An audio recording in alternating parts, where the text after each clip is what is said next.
Bienvenidos a este canal dedicado al estudio del derecho y la filosofía política. Mi nombre es Aldo Procel y en el presente video les voy a explicar qué es el Estado de Derecho. Este término es comúnmente utilizado en el desarrollo de la vida cotidiana, pero muchas veces no sabemos exactamente a qué nos referimos cuando utilizamos esta palabra, ya que simplemente la adecuamos a los distintos contextos en los cuales escuchamos que la mencionan otras personas o los medios de comunicación. Lo primero que tenemos que tener en cuenta para poder entender a cabalidad este concepto es una breve idea de lo que es el Estado. El Estado es una organización en la que concurren tres elementos: el territorio, la población y el poder. Dicho de una manera compuesta, podríamos decir que el Estado es una organización que detenta el monopolio de la fuerza sobre una población asentada en una porción de tierra determinada, es decir, sobre un territorio determinado. Una vez que tenemos esto claro, podemos ahora sí ir repasando 4 puntos para poder comprender qué es el Estado de Derecho. El primer punto del que vamos a hablar es el principio de legalidad.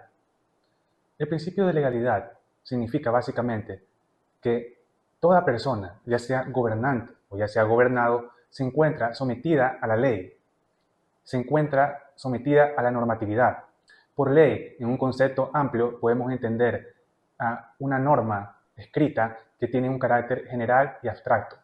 Con general, a lo que nos referimos es que no va dirigida a un individuo en concreto, sino que va dirigida a un conjunto genérico de seres humanos, a una sociedad.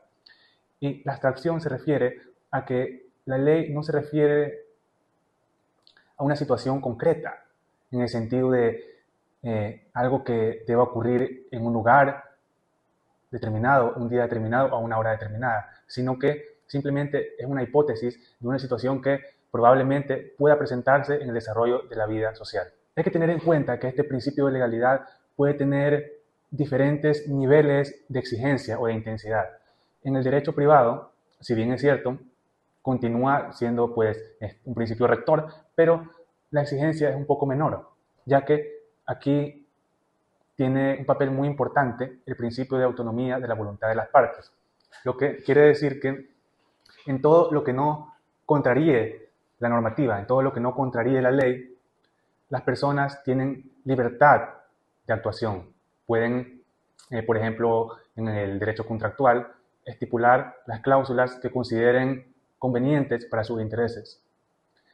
Una frase que, por cierto, está recogida en el artículo 8 del Código Civil ecuatoriano, que ilustra muy bien lo que trato de explicar, es la siguiente.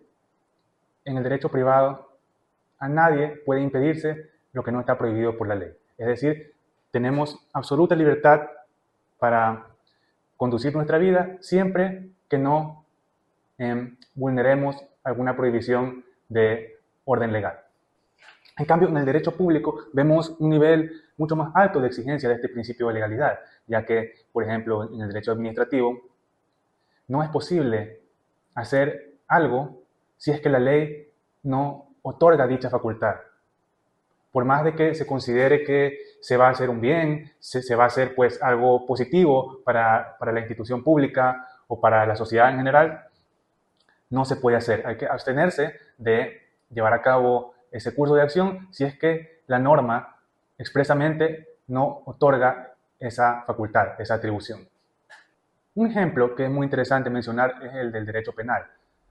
Aquí podemos ver el máximo nivel de exigencia de este principio de legalidad, puesto que no se podrá sancionar penalmente a una persona si es que esa infracción que se le imputa no se encuentra tipificada en el Código Penal correspondiente. Lo que significa con tipificación es que exista un artículo de ese código en el cual se describa la conducta prohibida y, seguido a esto, se asocie una pena a esa conducta que no está permitida dentro del ordenamiento jurídico. Por ejemplo, el homicidio. Nos dice la descripción de la conducta: la persona que mate a otra, y acto seguido se vincula a esta conducta una pena. Será sancionada con pena privativa de libertad de 10 a 13 años, por ejemplo. Podemos pasar ahora sí a nuestro segundo punto, el principio de separación de poderes. En efecto, en un Estado de Derecho se procura siempre que el poder esté limitado, que el poder esté atado, y esto con la finalidad de evitar la arbitrariedad en el ejercicio del mismo. Por ello, a través de los siglos se ha podido desarrollar esta técnica de limitación del poder, que consiste pues en que este poder del Estado, este poder en ocasiones monstruoso, cuasi omnipotente, que tiene la institución estatal, lo que se hace es partirlo, fragmentarlo, y cada fragmento, cada porción, entregársela a una persona o a un órgano. Como decía Montesquieu, el poder va a frenar al poder, la ambición va a frenar a la ambición. Clásicamente, esta división se ha hecho con un poder ejecutivo, un poder legislativo y un poder judicial. Sin embargo, han habido otros estados, como por ejemplo el ecuatoriano a partir de la Carta Fundamental del 2008, que han agregado 2 poderes más, el electoral y el de transparencia y control social. Esto puede ser discutido en otro video. Por ejemplo, también en tiempos pasados existía el denominado poder federativo, que era el poder que se otorgaba a los embajadores, es decir, aquellos funcionarios estatales que se encontraban cumpliendo funciones de representación en una nación extranjera. Debido a ello, se los llamaba plenipotenciarios, ya que tenían plenos poderes en el marco de su competencia. Recordemos también la célebre frase de Lord Acton, que nos señalaba que el poder siempre tiende a corromper, y el poder absoluto, pues, tiende a corromper absolutamente. Esto de aquí no hace más que plasmar la experiencia de los siglos de la historia humana. Como sabemos, pues, cuando el poder se ha concentrado en un solo individuo, en una sola persona, pues han ocurrido, en la mayoría de los casos, múltiples vulneraciones a la dignidad humana. Y esto está, pues, íntimamente ligado hasta nuestro tercer punto, que es el respeto de los derechos naturales de los seres humanos. Esto de aquí trasciende el campo jurídico y va más al campo de la filosofía política concretamente. Y hay que tener en cuenta que el asunto de los derechos naturales de los seres humanos puede tener múltiples fundamentaciones, pero todas ellas suelen circunscribirse a las que son de tipo religioso o a las que son de tipo secular. En cuanto a las que son de tipo religioso, la más representativa probablemente sea las ideas que se derivan del cristianismo, que, como sabemos, nos indica que todos los seres humanos son hijos de Dios y son creados a imagen y semejanza de Dios. Y de esto se deriva que el ser humano tiene dignidad y por lo tanto tiene una serie de cualidades que deben ser respetadas en todo tiempo y en todo lugar. La fundamentación secular podemos utilizar como máximo representante de aquella a Immanuel Kant, filósofo de la Ilustración, muy conocido, que nos decía que el ser humano tiene dignidad porque tiene libre albedrío y porque tiene razón, porque tiene racionalidad, a diferencia de los animales. Y entonces Kant formula el imperativo categórico, que es una proposición, una máxima de carácter ético que nos dice cómo debemos orientar nuestro comportamiento. Y dice así: trata a todo ser humano siempre como un fin en sí mismo y nunca como un medio. Otra formulación del mismo imperativo es: compórtate siempre de tal forma que quieras que ese comportamiento se convierta en ley universal. Esto en un lenguaje cristiano podría, pues, decirse: no hagas a otro lo que no quieres que te hagan a ti. Tanto de la rama secular como de la rama religiosa llegamos a un punto en el que concluimos que el ser humano tiene dignidad. Y como el ser humano tiene dignidad, tiene ciertas cualidades inherentes a su propia naturaleza que deben ser respetadas siempre y en todo lugar. Hay diversas formas de clasificar cuáles serían exactamente esas cualidades, pero una que a mí personalmente me parece muy acertada y además muy sintética es la que propone John Locke. Y es que los derechos naturales del ser humano serían, en síntesis, la vida, la libertad y la propiedad. Y esto es el límite, es la barrera que el Estado no puede sobrepasar nunca.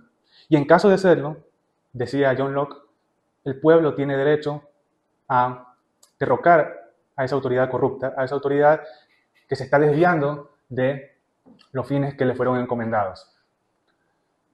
Como cuarto y último punto, tenemos al de la soberanía popular. Esto se deriva del hecho de que se considera que los seres humanos nacen libres e iguales. Y entonces, pues, no tendría ningún sentido que venga alguien y que por sí solo, de una manera arbitraria, se ponga en un pedestal de autoridad y pretenda mandar al resto. Y por ello, la única forma legítima de establecer la autoridad sería a través del consentimiento de los súbditos, es decir, que la población consienta en que esta autoridad la gobierne.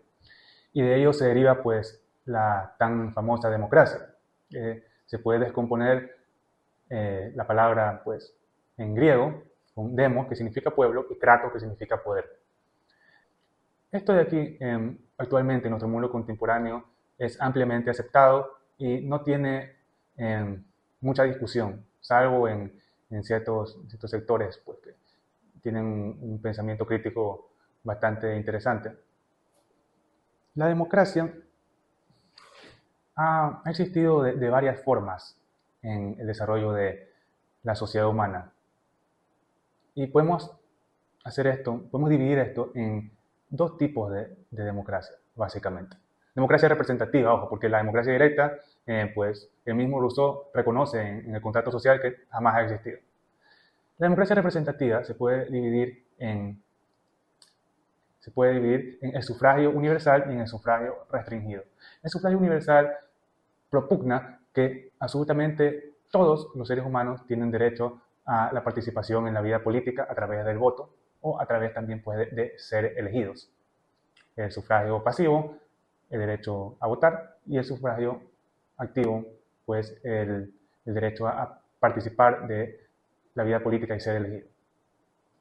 Es también otra vía posible, la de el sufragio restringido, que nos indica que, pues, no todas las personas tienen la aptitud para votar, es decir, para elegir o para ser elegidos. Y esto se puede deber, pues, a condiciones quizás de falta de educación, falta de madurez, o que la persona, pues, no tenga la calidad moral para poder ejercer, pues, una decisión tan importante para toda la sociedad. No, pues podemos referirnos a las personas que llevan formas de vida, llevan comportamientos que son totalmente contrarios a la moral e inclusive que violan directamente el ordenamiento jurídico, como por ejemplo las personas privadas de libertad.